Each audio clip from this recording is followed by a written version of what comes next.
جماعة والله طلعت البيت.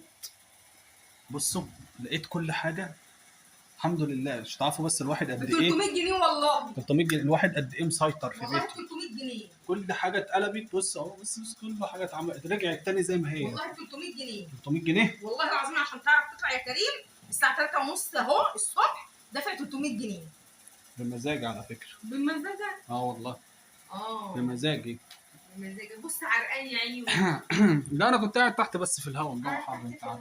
واحد لازم يسيطر في بيته. مسيطر. طبعا امال ايه؟ ايه في ايه 300 جنيه؟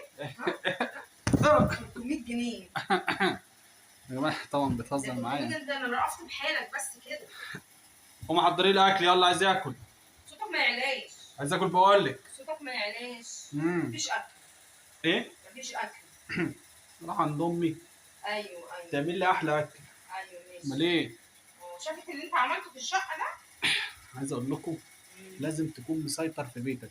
بص بوظت وقلبت الشقه، رجعت بص كده روقت وعملت كل حاجه. امال ايه؟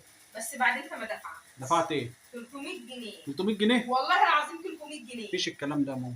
مفيش الكلام ده. احلف كده. وحياة حبك يا ناسيني. والله قعدت في حلقات التليفون واللي انت عايزه قلت لك 300 جنيه. مفيش الكلام ده يا ماما، ما تحايلش على حد. انا عشان اطلع بيتي ده انا اسد في بيتي. ايه؟ اسد. انا هنا جاي عشان ابوظ. يا ابني اسكت. جاي عشان يا ابني اسكت. ايه ده شراب ده. طب يا جماعه طلعت البيت اهو زي ما انتم شايفين. الواحد لازم يبقى راجل في بيته. يلا سلام.